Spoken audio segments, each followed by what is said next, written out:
runners with plenty of stability, cushioning, and a silky smooth ride. Now lighter than ever, the 19th version of the Kayano also has a more flexible platform for increased runnability. Matt, you're used to running in a minimum support shoe, so how did the posting in the Kayano compare for you? You know, I was pleasantly surprised with it. I typically run in something like a DS Trainer or Mizuno Elixir, so don't need the level of support that this provides. That said, the Dynamic Duo Max I thought was pretty phenomenal. Really didn't feel any kind of bulk or weight there. Just a very smooth transition. What were your first impressions of this newest Kayano? You know, I wasn't quite sure what to expect with this shoe. I have run in the 14 and 15 years ago before I realized I didn't need quite as much support. So it was kind of like going back to an old friend. And I really saw something that I liked a lot in the shoe, and that was just this flexibility and the performance feel of it, which is not something I remember from those versions several years back. Certainly you've got that plush padded upper, very comfortable, and that remains true. But what I really thought was special about this shoe was just how fast it felt, but yet how comfortable it was. You know, I could do an 8 or 10 miler and really no fatigue whatsoever. And I think that's thanks to a really well-engineered midsole design. So Kristen, you've run in several previous versions of the Kayano. How does this version compare? Yes, I have. I found that the 19 exceeded my expectations of the Kayano. I have ran in a number of previous models, and this is by far, in my opinion, the best that they've done yet. And so what are the changes that you've noticed? Primarily in the fit of the upper. I found that with the 19, the fit of the heel cup is secure enough to no special lacing techniques are needed in order for my foot to stay in place as I'm running. In addition to that, the toe box and the room in the toe box specifically is extremely comfortable. And I found that to be an improvement from the previous model. And what were your thoughts on the cushioning in this shoe?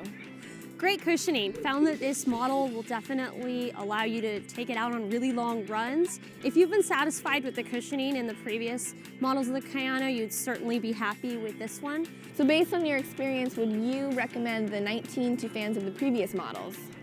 Definitely, I would. And I'd also add that if you heard mixed reviews on the 18 or were hesitant to give the Kayano a shot, I think the 19 you might find is an excellent option. But yes, in general, fans of previous models will probably be thrilled with the minor changes and improvements they've done with the 19. The Kayano 19 is a premium option for those seeking plenty of stability. The plush upper securely holds your midfoot and heel, and still leaves wiggle room up front.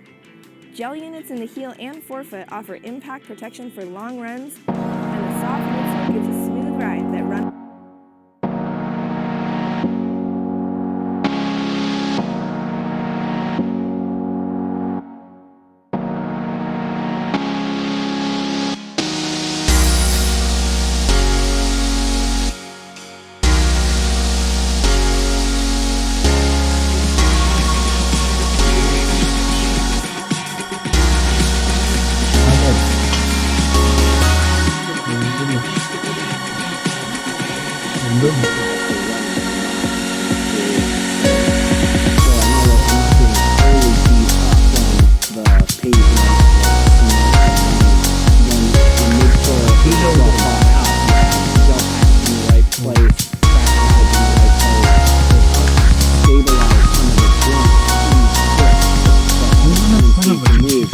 Completely supported, and that's what the Kayano does. It helps complete the foot through running.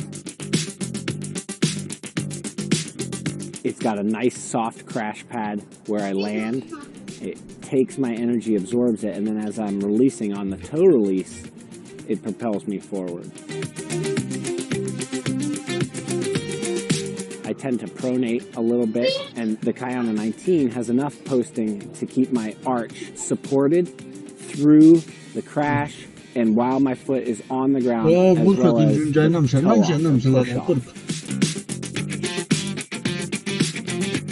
the upper is softer, so it almost feels like the shoe isn't really attached, which is, you know, a nice floating feeling that I get with the Kayano.